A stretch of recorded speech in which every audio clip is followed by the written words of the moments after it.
Está con nosotros el viceministro de MIPE e Industria del Ministerio de la Producción, Francisco Gripa Zárate. Gracias por estar aquí con nosotros, viceministro. Bienvenido. Buenos días, Julio. Bueno, en principio, el motivo de esta conversación tiene que ver con conocer el balance de gestión de lo que se ha desarrollado específicamente para las MIPEs y la industria en el sector. ¿Qué es lo más relevante, lo más importante que podríamos destacar en lo que ha sido la gestión del 2013? Bueno, yo creo que ha sido un año bastante positivo, bastante auspicioso. A mediados del año, en julio en particular, se publicó la ley 30056, que contiene varios beneficios para las micro, pequeñas y medianas empresas, ¿no? Por ejemplo, ¿no? Cuando una empresa empieza, usualmente comete algunos errores tributarios, algunos errores laborales en cómo lleva la empresa. Recién está aprendiendo, es como un niño cuando hay que llevarlo de la mano al inicio. Pero lo que usualmente le pasaba era que en ese momento en que cometía un error, digamos, leve, ya le caía la SUNAT, por ejemplo. Efectivamente, ¿no? Entonces, la idea es acompañarlo, que el Estado sea socio de la empresa que recién está empezando, ¿no? Y entonces lo que se va a hacer ahora con esta ley, en el marco de esta ley, es acompañarlo laboralmente y tributariamente. Cuando se cometan algunas infracciones leves, pues se le diga, mira, has cometido una infracción leve, esta es la multa que te tocaría, lo deberías hacer así. Esta vez no va a pasar nada, pero la siguiente ahí sí, ¿no? Si ya no aprendes, bueno. Ahora, y generalmente los problemas, ¿en qué se dan? O sea, ¿cuál es el mayor problema que genera este tipo de situaciones? Información para los trabajadores, o no llevar bien los libros contables, ese tipo de cosas, ¿no? Que como te digo, son infracciones relativamente leves, que cuando una empresa empieza, usualmente las cometes, como todos las cometemos cuando recién empezamos una tarea, una actividad, en este caso la empresarial. Y bueno, la idea es acompañarlos, no facilitarles el proceso de aprendizaje. Ahora, la otra alternativa que para las pequeñas y microempresas es importante es de cómo accede a contratar con el Estado. Porque al final de cuentas el Estado tiene un gran presupuesto y son estos proveedores pequeños los que quisieran tener también oportunidades. ¿Se ha avanzado en ese sentido? Sí, quizás para terminar un poquito con esta ley y luego pasamos justamente a la generación de mercados para las empresas, muy importante, como tú lo estás mencionando, ¿no? Adicionalmente a esto, estamos incrementando la liquidez de las empresas. ¿Por qué? ¿O cómo lo estamos haciendo? A veces las empresas, lo que usualmente pasa es que una pequeña empresa va y le vende a un gran empresario, una gran empresa, no atiende eso. Y la gran empresa le dice, bueno, date, para ponerlo en simple, date tu vuelta, te voy a pagar en 30, 60, 90 días. ¿Qué implica eso? Que como la microempresa ya se financió, tiene que pagarle al banco, digamos, ¿no? Hay un costo financiero mientras está esperando por ese dinero. Ahora no. Ahora se va a usar la factura negociable. Es decir, que cuando ese gran empresario, ¿no? el pequeño empresario tenga la factura, puede ir y descontarla, digamos, ¿no? Una especie de factoring, en realidad, ¿no? En una entidad financiera. Ahora, así es, en una entidad financiera. Entonces obtiene la liquidez rápidamente. De acuerdo, pero ¿esto es válido solamente para empresas de determinadas condiciones? Es decir, micro, pequeñas, que sean formales, ¿no? Pero las facturas o a quien le ha facturado deben de tener algún tipo de características o puede ser a cualquier otra institución indistintamente de la condición en la que se encuentra. Usualmente son las más grandes, empresas más grandes, ¿no? O sea, es el banco el que va a determinar a quién le da o no ese beneficio. Es una potestad finalmente del banco, ¿no?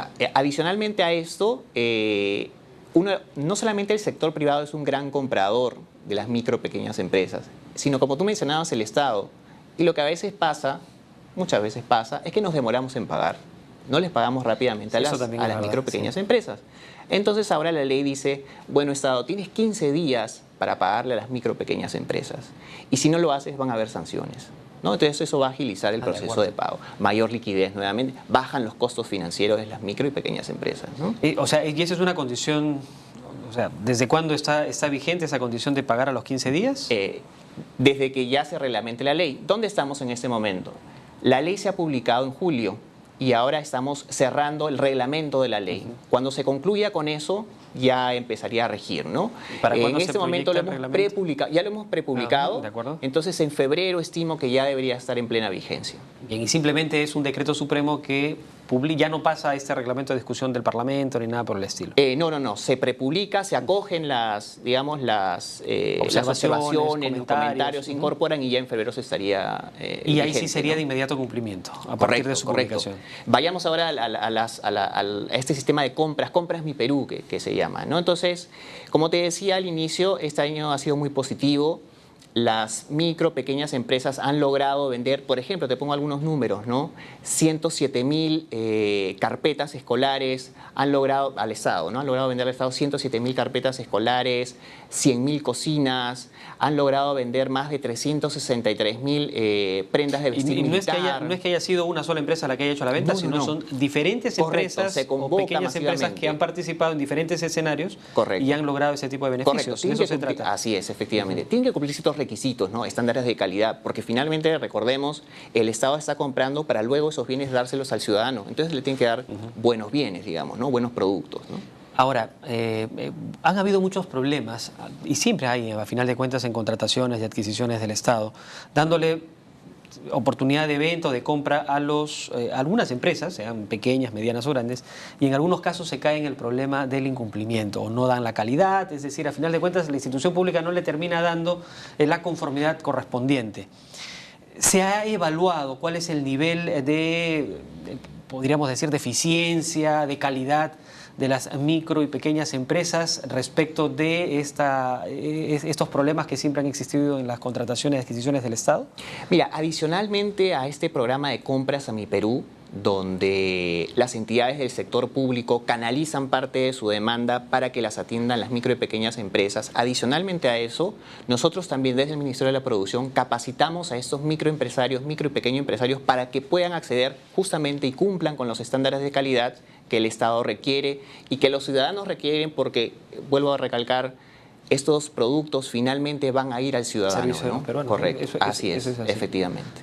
Ahora, otro de los elementos importantes que hemos visto son algunas campañas, por ejemplo, las que han venido haciendo en el Porvenir, es decir, de cómo desarrollar o empoderar algunos lugares donde se desarrolla una industria que no necesariamente ha tenido mejores oportunidades para poder crecer en su mercado, tener una mayor aceptación a nivel nacional. ¿Cómo les ha ido con esta experiencia? Bastante bien, no solamente en el Porvenir, en Trujillo, sino también aquí en Gamarra, en Lima, ¿no? Entonces tenemos dos estrategias en este caso, multisectorial, no solamente involucra al Ministerio de la Producción, sino también, por ejemplo, al Ministerio de Trabajo y Promoción del Empleo, a Salud, a PROMPERÚ, etcétera, ¿no? Entonces somos un grupo de entidades que lo que busca es fortalecer, potenciar los conglomerados productivos.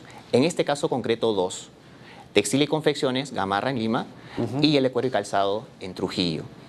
En el primer caso, por ejemplo, ¿no? Para poner un ejemplo, en el de Gamarra, este año se presentaron, o digamos, se capacitó a 1.850 micro pequeños empresarios en distintas cosas, ¿no? Gestión empresarial, gestión financiera, pero no solamente eso, sino que también se les da servicios de salud al conglomerado, ¿no? ¿De acuerdo? Servicios de salud. Ahí entra, por ejemplo, el Ministerio de Salud, como te decía, ¿no? Se resuelven casos de violencia familiar. ¿El Ministerio de Trabajo entra también allí? Ministerio de Trabajo con capacitación laboral, todos entramos ahí, entonces tratamos de potenciar el conglomerado. Como te decía, se han hecho bastantes capacitaciones y eso concluye con un concurso, que es el concurso Gamarra Produce. Y entonces finalmente tuvimos a 5 ganadores y estos 5 ganadores, o digamos el primer, segundo y me parece que también el tercer puesto, reciben finalmente maquinaria que les va a ser útil para su proceso productivo, reciben, ¿qué más necesitan los microempresarios? No solamente capital físico, necesitan también salir y que los vean, ¿no es cierto?, para tener mercado. Van a ir a ferias como Colombia Moda, Perú Moda. Estuvieron en Brasil también. Correcto, eso fue otro, digamos, otra vía, otro programa, no este programa en concreto, pero sí, ¿no? Lo que queremos es que los empresarios expongan, que la gente vea, no solamente aquí, sino como tú dices afuera también, qué es lo que están produciendo, que producen de buena calidad, para que los compre, para que accedan a mercados. Ahora, ¿y qué sucede en el caso del Porvenir? ¿Cómo ha funcionado esto? También estamos avanzando. No tengo el número exacto, pero me parece que casi 480 capacitaciones se han hecho. Allí también es muy importante, por ejemplo, ¿no? En esa industria de cuero calzado es muy importante el tema ambiental, los residuos, ¿no? Entonces también se ha trabajado en ese tema, ahí también ha entrado el Ministerio del Ambiente. Ahora, ellos también tienen una preocupación, porque lo han expresado en diferentes partes del país, respecto del ingreso de productos chinos, de productos muy baratos que afectan o ponen en riesgo también esta industria. ¿Se ha hecho el análisis de esto? ¿A ellos se les ha capacitado para que sean más competitivos, en fin, para que puedan soportar este tipo de problemas? Las capacitaciones van en ese sentido, ¿no? Que mejoren la gestión empresarial, que mejoren su gestión financiera. Muchas de estas personas, de estos empresarios, microempresarios, van y se financian en mercados informales. Y como tú sabrás, en esos mercados informales, pues las Los tasas de créditos son interés carísimos. son altísimos, ¿no? Son altísimos. Entonces la idea es mostrar los beneficios de financiarse en el sector formal, por ejemplo, ¿no?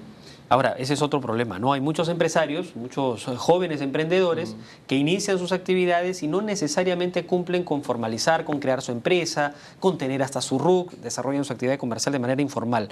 ¿Ahí se ha hecho algún esfuerzo para tratar de inducirlos hacia la formalidad y tener un mayor control también sobre la actividad que desarrollan? Correcto. Ahí hay dos líneas en las que se puede trabajar. Primero, uno es mostrarles, ¿no?, cómo formalizarse. A veces uno no sabe, ¿cómo hago eso? Se hacen capacitaciones. El año pasado se hicieron 7.200 capacitaciones en ese sentido. Y luego es mostrarles los beneficios de formalizarse. ¿A qué pueden acceder? Por ejemplo, a que el Estado les compre, ¿no? Gran comprador. A acceder a ferias, Expo Amazónica, Expo Café. Para que expongan sus productos. Correcto, más mercado. Financiamiento, pueden ir al sector formal del sistema financiero. Ese tipo de cosas. Mostrarle los beneficios de ser formal. Ahora, bueno, a veces pasa, y eso, tengo amigos que también se dedican al comercio, al negocio, y dicen, es que hacer empresa es muy caro. Y demora mucho porque tienes que buscar al notario, tienes que hacer tu minuta, se demoran, después hay que ir a sacar al RUC. En realidad son cosas que pasan, ¿no? Ese es el comentario, la respuesta típica. ¿Que se ha avanzado en ese sentido para aligerar esa gestión burocrática, ese trámite para que se les ayude a ser formales? Según el Doing Business, digamos, para constituir una empresa, digamos, y hasta obtener el permiso municipal, en Perú más o menos toma alrededor de 26 días, cuando en otros países, por ejemplo en Chile, toma 7 días. Entonces ahí hay un Ese es espacio un punto crítico, para, digamos. Correcto, ahí hay espacio para todavía mejorar. Lo estamos haciendo. El Ministerio de la Producción en particular tiene un sistema que agiliza este procedimiento en el caso de la constitución de la empresa. Se puede hacer a través de la web. Cuesta, me parece, te puedo alcanzar luego el dato, pero me parece que cuesta alrededor de 240 soles, cuando hacerlo de otras formas cuesta bastante más. Y el proceso toma 5 días útiles. Entonces tenemos algunas ventanillas, algunos mecanismos que reducen ese costo que efectivamente ocurre en el país, ¿no? Bien, bueno, y finalmente quisiera comentarte o preguntarle, viceministro, respecto de este anuncio que hizo el presidente de la República del Plan Nacional de Industrialización que se quiere para el país, que gira en torno a 4 ejes. ¿Cómo va esto? ¿Cómo se ha avanzado en la implementación de este plan? Porque es un ofrecimiento para este año, para el 2014. La idea es que se ejecute, que se empiece a ejecutar en el año 2014. Ese es el objetivo. Pero te cuento cómo va. A fines de noviembre, digamos, terminamos un texto, unos lineamientos, que se lo presentamos al Ministerio de la Producción, se lo presentó al presidente. Y el presidente se ha tomado, naturalmente, porque es una cuestión muy importante, sus días para leerlo, para analizarlo. Inclusive entiendo que lo comentó con el director general de ONUDI cuando fue la conferencia general en diciembre. A esta persona le pareció muy bien, que iba bastante bien encaminado el Plan Nacional de Desarrollo Industrial, lo que se quería hacer, digamos, ¿no? Ahora se están recogiendo las recomendaciones, las sugerencias, los comentarios a nivel del Ejecutivo. En esa etapa estamos. La idea es que en las próximas semanas nosotros podamos recoger esto, ponerlo en el texto, acomodarlo dentro del texto, enriquecerlo, de tal manera de volver a dárselo al presidente y que él luego de esto ya lo presente públicamente, ¿no? Ahora, habló el presidente, al menos en este discurso que dio en la ONUDI, respecto de 4 ejes. ¿Estos 4 ejes se mantienen, permanecen? Se mantiene, y de repente podríamos simplificarlo un poquito, ¿no? ¿Qué es lo que queremos hacer con el Plan Nacional de Desarrollo Industrial? Es atraer inversión privada al sector industrial, porque ese es el sector que nos convoca, por lo menos a mí, ¿no? Entonces lo que queremos es que crezca el sector industrial, no a costa de los demás, no es un juego de suma cero. ¿Qué significa eso? ¿Que traigan maquinarias, que traigan tecnología y innovación, que se monten en el Perú? capital? ¿Cuáles son los determinantes del crecimiento de mediano a largo plazo de una economía? Son básicamente 3: capital físico, infraestructura, capital humano y finalmente innovación. Muy importante, productividad. Entonces, el Plan Nacional de Desarrollo Industrial está enfocado en eso, en potenciar esos 3 elementos en el sector industrial, que como te digo es el que me convoca en ese momento, ¿no?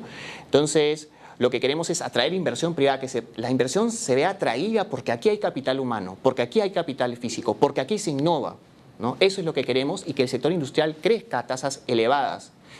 no, como te digo, no a costa de los demás sectores, ¿no? Sino también que la industria también se posicione como un sector que crece muy fuerte, como lo hacen, por ejemplo, el sector comercio, el sector servicios, como construcción. Que tratemos de darle valores agregados al desarrollo de Porque nuestra genera industria. empleo, bastante empleo y en condiciones adecuadas. Y eso es lo más inclusivo que hay. Bien, viceministro, muchísimas gracias por esta conversación. Ya habrá momento para desarrollar entonces con mayor detenimiento lo que es este Plan Nacional de Desarrollo Industrial. Claro que sí. Gracias por estar aquí en Un TV gusto. Perú. Bien, a esta hora de la mañana vamos a hacer una brevísima pausa. Luego retornamos con más aquí en TV Perú 7.3 Noticias.